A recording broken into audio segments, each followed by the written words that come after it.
Welcome to the Deep Dive into Agile Marketing Podcast with your host, John Cass. Together, we'll take a closer look at the ins and outs of marketing through an Agile lens. You'll learn from interviews with top Agile thought leaders and practitioners and gain fresh new insights for your journey. Let's get ready to dive in. Welcome to the Deep Dive into Agile Marketing Podcast. I'm your host, John Cass, here in Boston, Massachusetts. Today, I'll be interviewing Erica Korman, a professional marketer at brands, about her years of experience leading transformational change in digital and agile B2B marketing, and also talk about how AI is impacting Agile for marketing. Welcome, Erica. Thanks for joining us. Thank you so much for having me, John. Great to be here. It's great to have you. And in returning to thinking about how we prepared for this call, we talked a little bit about your journey to using Agile marketing. Perhaps you can talk about how you came to marketing and how did you start using Agile for marketing? Yeah, sure. So when I was working at my first SaaS company, and we had come. My manager brought to me this concept that comes from Eric Ries's The Lean Startup, which is like the lean methodology, which, if you're not familiar with, is very simple.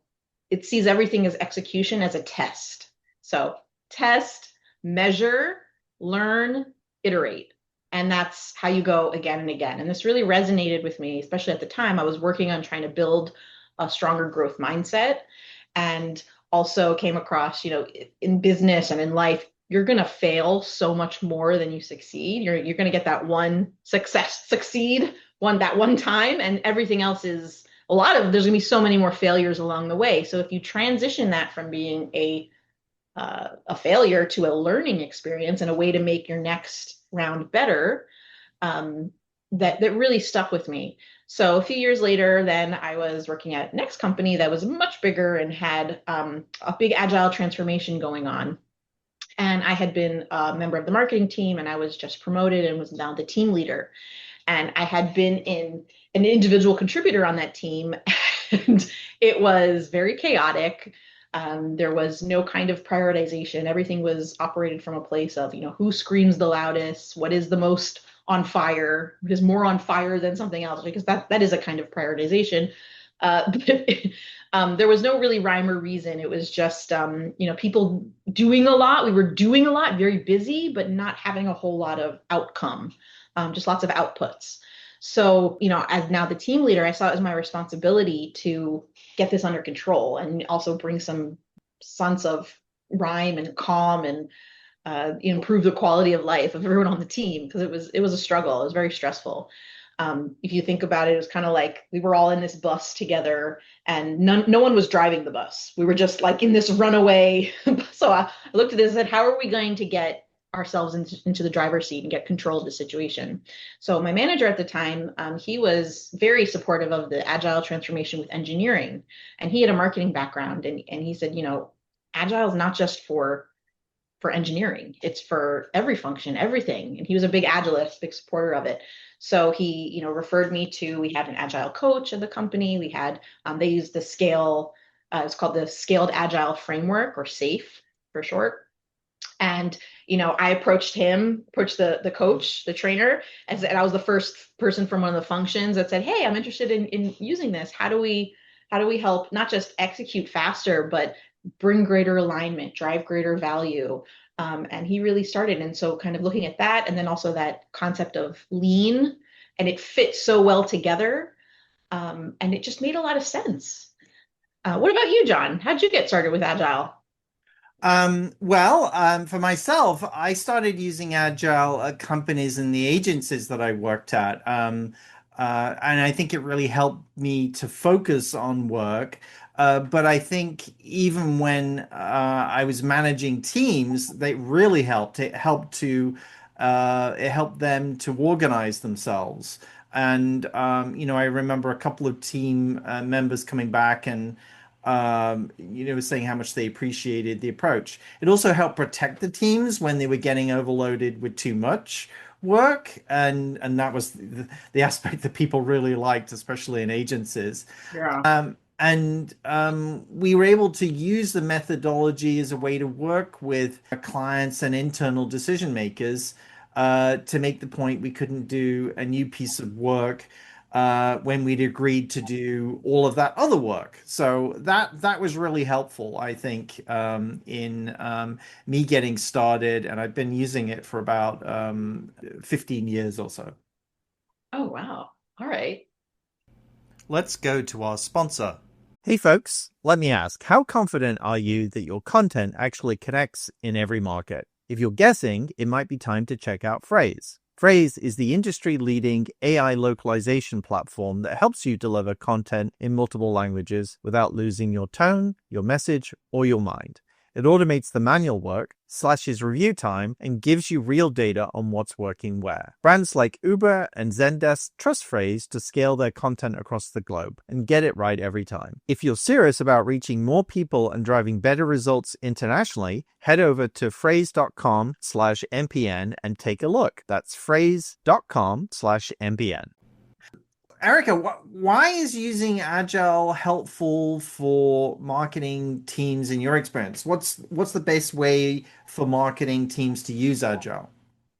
So my definition of Agile is really that it's a toolkit for marketers or any function to help break down complex business problems into smaller, manageable bites. And their purpose is only to drive greater value to a customer. In the shortest amount of time possible.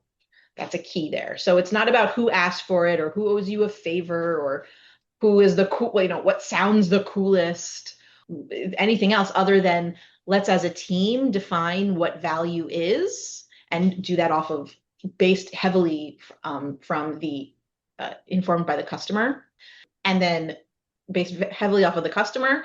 It's not about who asked for it or who are your favors. It's about aligning around what is the greatest value towards the customer and driving the business forward in the fastest way possible, which is often going to be the simplest.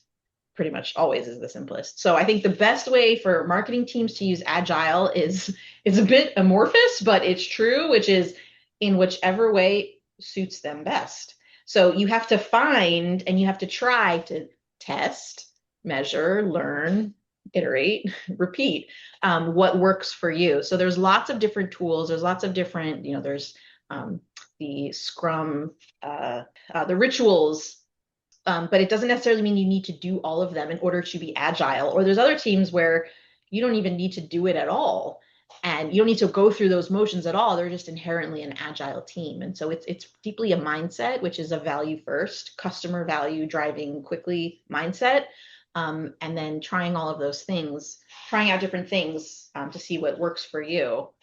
It could be really intense and involved and highly rigorous, or it could just be as simple as like a couple notes summing up the end of the week.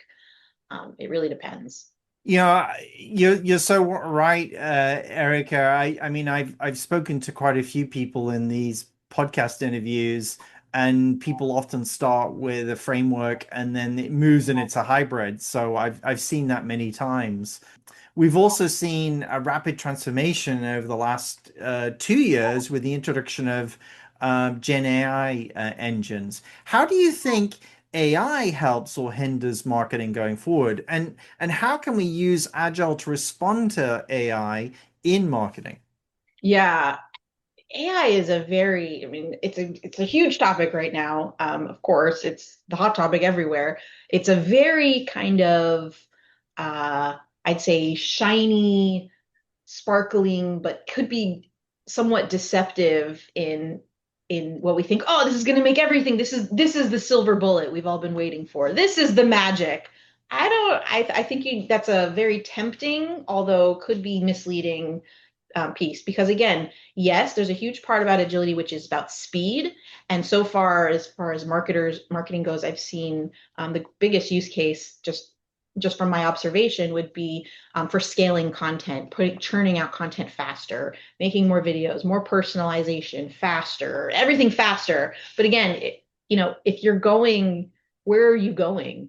If I put the address in my GPS and I get somewhere and there were all the green lights and the weather was great. There was no one, I got there as fastest time ever, but the address was wrong.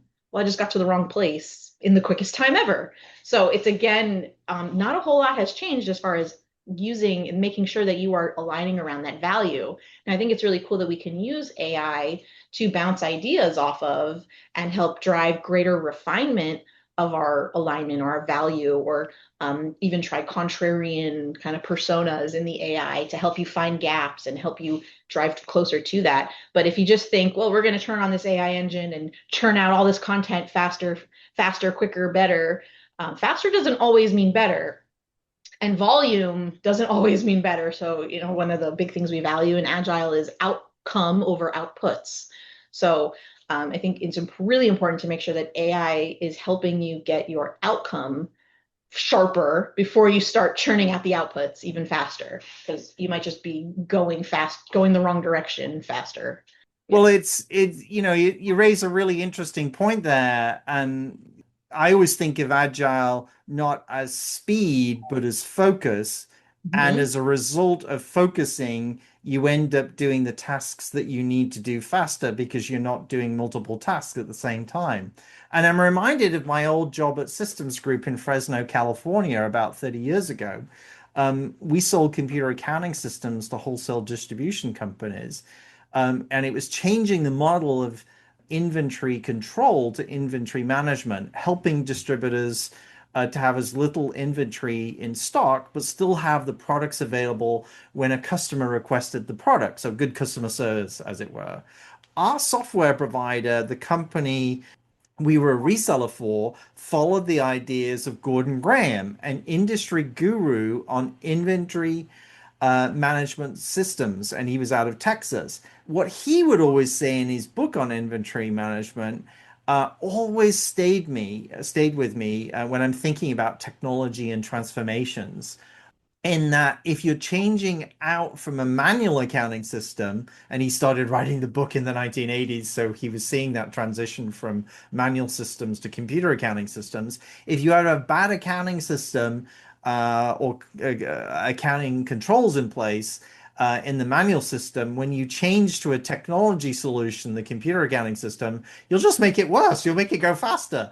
So I really, your point really resonates with me. It's not about speed, it's about focus. So how does AI change marketing, and what impact does this have on the cadence of agile rituals for marketing teams? Well, I suppose there's two types of things we focus on, which is using AI as a marketer to help increase your value or automate or make your actual day-to-day life easier. And then there's the other piece, which marketers are all kind of in a tizzy about, which is how does AI impact the buyer's journey and how it's impacting search and website traffic. And I see that all over the place. So the first use case of using it in my day-to-day, there's loads of ways of automating, and you can already connect all your systems and use different APIs to connect different pieces to make your marketing workflows go faster. So that's certainly useful. We've talked about the content piece. An interesting kind of use case, which I think really ties well with Agile, is the use of user stories. So this was something that I started using in practice, adapted it a little bit. It's very common in engineering, which is following the simple format of make sure that the thing that you're working on provides value and provides a business outcome to your customer. So following a very simple format of I am, as a business persona, I want to do this task or complete this action so that I get this kind of business outcome. And what I see really similar in kind of like really strong prompt engineering is when you start, you always need to tell the AI, you have to give it a persona. You are a B2B tech buyer in the United States at a company of this kind, giving it your persona, which you can use as your can be your user story, your customer. So you have that opportunity to get deeper into their shoes and think of other ways that you often think of ways that we can accomplish this, or what maybe this is what I think I would do or what I would want as this customer. But now you have this opportunity to almost have a real-time interaction with a persona of your customer. You should always talk with customers first and foremost, but your customers are super busy, and as much as we would love to talk to them all day long, I don't think they have time for that. So that's a great way that you can bring AI into greater planning and alignment, not just to crank out more and more content, but bring it closer to those other pieces. Let's go to our sponsor. Are you tired of juggling multiple software tools to manage your agency? Say hello to Deltek Workbook, the ultimate solution for marketing and communication agencies. With Workbook, you can streamline your projects, resources, and finances all in one place. Imagine real-time dashboards and reports giving you full visibility into your projects, people, and financials. Plan your team's capacity weeks in advance to avoid bottlenecks while staying on budget to maximize project margins. Plus, Workbook works perfectly for both agencies and in-house marketing teams looking to boost efficiency and profitability. And here's the best part. At PCI, we're a certified Deltek partner and reseller offering expert implementation, integrations, and ongoing support to ensure your success. Want to see how Deltek Workbook can transform your operations? For a free consultation, visit pci.us/podcast today. That's pci.us/podcast.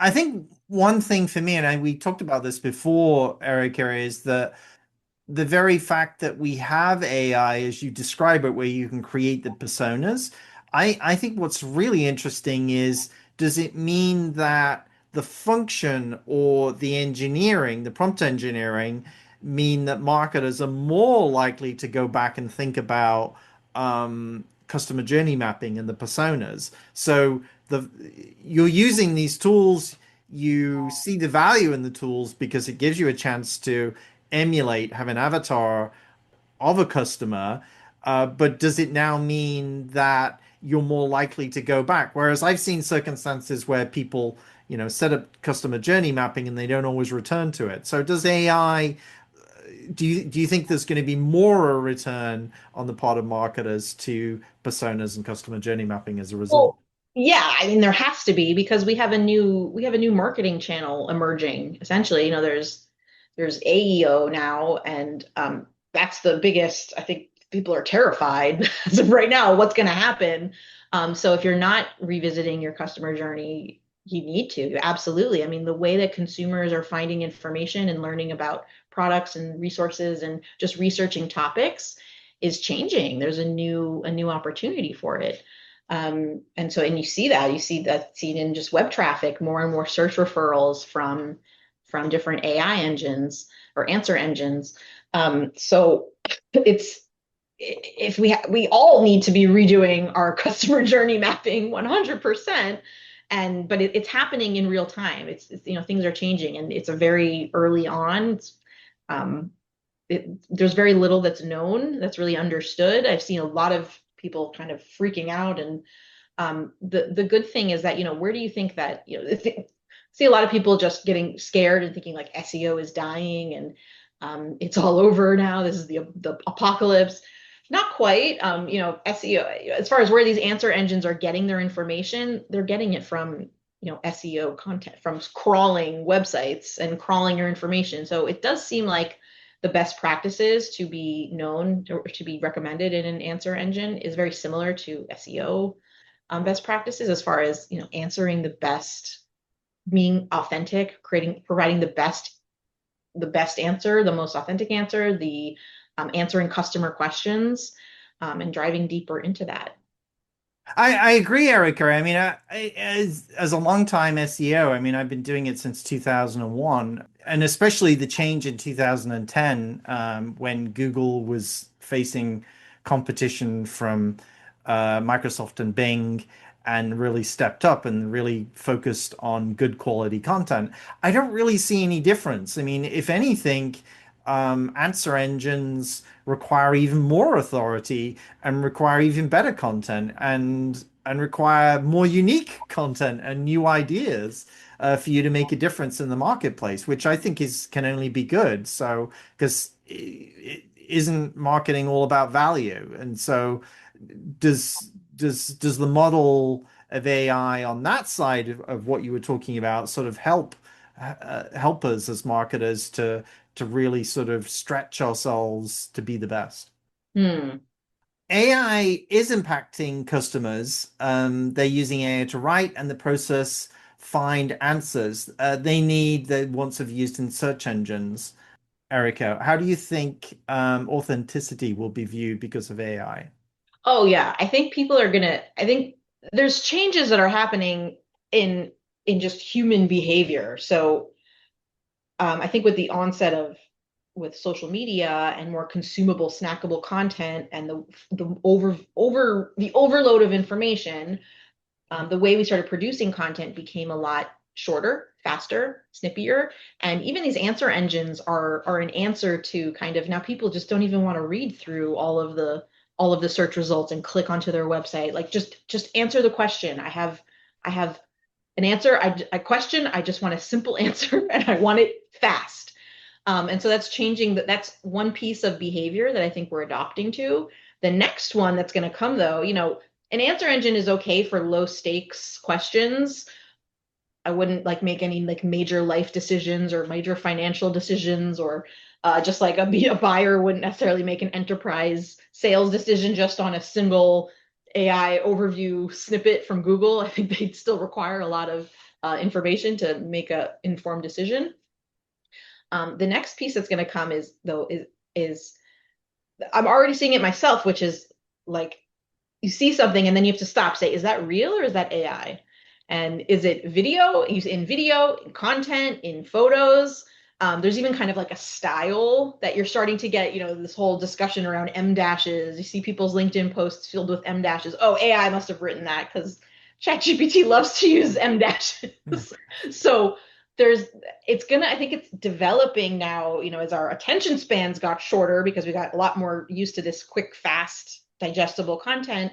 The next kind of sense is going to heighten is that this sniff for authenticity. Is this even real? That what you see and hear and read about may have not been written by a human. And so this question of kind of, yeah, what is real and becoming more suspect of what you see. So it's, take it with a grain of salt. And I think that's going to develop even further. So kind of to that, it's going to require even more authoritative content, more question, even more content to really fully answer questions with as much real customer experience, real use cases, user generated content. I think that's why that plays into, reviews and all of these other like forums that we see AI engines are grabbing information from, because it wants like real experience. It doesn't want some digested, I don't want to say fake, but like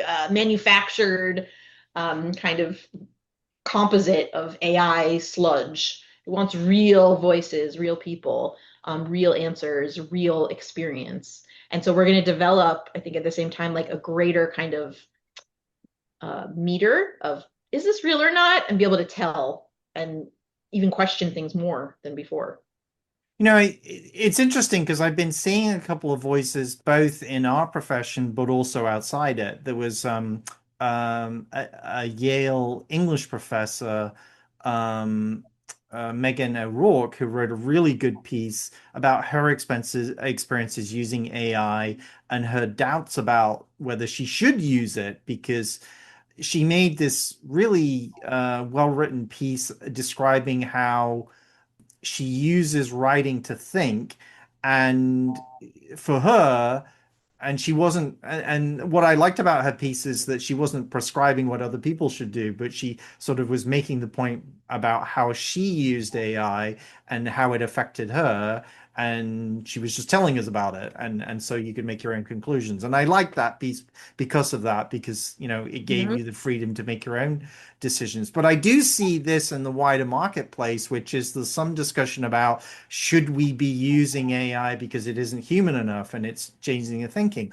But as a marketer, I think about it in two ways. One is, I just need to get stuff done, and Right. I need to get the work done. And if this helps me get there, it's not that I'm lazy, it's just that I can actually get it done. And also, if I have more time then to actually work on it and improve it, then I'll produce a better product. But the other thing is, a marketer, my role isn't to be the best at everything. It's to be the organizer. It's to organize, it's to get the writer, it's to get the graphic designer and bring it together. So in some ways, for me, is not being the crafts person on the craft of writing or craft of design or something necessarily. There's always somebody better at it than I am. I don't mind having something else helping with the thinking because it's all about doing a better job and me orchestrating it. So the way that I look at AI is almost it's an organizational. So I wonder if it's sort of easier for me as a marketer to accept that technology compared to other people who are, say, like a really good writer. It's really hard for them. I read that piece and sort of understood that for them, it might be really hard for them to make that transition. What are your thoughts? It's fun. You described yourself as kind of the ringleader, let's say, or, bringing all the pieces together. Yeah. And that perhaps that's perhaps why Agile is such a great fit for marketing, because organizing an Agile team where you've got a cross-functional team is very similar. And it fits so nicely together. So perhaps for marketers, it's not such a huge stretch because we're used to that. Maybe in other functions, it might be more difficult. But it doesn't seem like a far reach for us. It doesn't, and it also indicates maybe, Erica, that Agile is a helpful resource for marketers to think about the digital transformation of AI. And that it's a mechanism that can help you cope with it. Yeah. Oh, totally. Absolutely. Or or help you even kind of think of other ways. We've been doing this process this way and it's working okay. Is there looking into, are there other ways that we could see twice the result or go improve by X number or something along those lines, and help you kind of explore and find new ways to test, learn, measure, iterate. I think absolutely using it as a partner. I can't remember where I read this or saw this, but thinking of AI not so much as it's going to replace your job, but it's your collaborator. It's your always on, never tires, always on its A game collaborator, never fatigues. It's great. So use it. Absolutely. Right. Well, isn't that the whole point, especially with Agile, which is we understand. I mean, that's why I like Agile, which is I usually ended up with all these tasks, especially when I was working for an agency and we'd get thrown stuff from different sides, from different clients, and we'd have to manage that relationship and expectation. As an agency, that's why you're there. You're there to be the emergency team that comes in, flies in and helps it out. So, but you're not just providing support for that one client, you're providing it for half a dozen or 20 or so. So if you get 3 alarm fires at the same time, it's hard to manage that. But but if we're in that situation where we're using Agile to manage those tasks so that we can focus, and especially for agencies, get through those problems, does AI does it sort of restack the deck for us in what we can handle, in terms, because you talked about speed earlier, but I think the real issue is it's going to help us almost spend more time on the things that we always wanted to spend on. Yeah, no, I think if you can automate or cut out all the fluff or the fat of the process, and then absolutely should repurpose that time into providing greater value or trying a test, that we never had time for or something like that. So yeah, I totally agree. Great. Well, this has been a great conversation, Erica. Let's see where things go from here and how it's evolving over time. Maybe we should connect in a couple of months. Oh, and yeah, I'd be very curious to see how things have evolved in just a few months. I'm sure it'll be very different.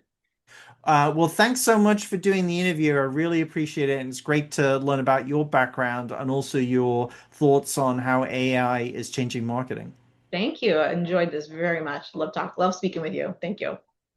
Thanks for joining us on the deep dive into Agile marketing. My thanks to Erica, and we'll see you next time. Thanks for joining us for another episode of the Deep Dive into Agile Marketing Podcast. Be sure and subscribe to our show and leave a review to let us know what you thought of today's episode.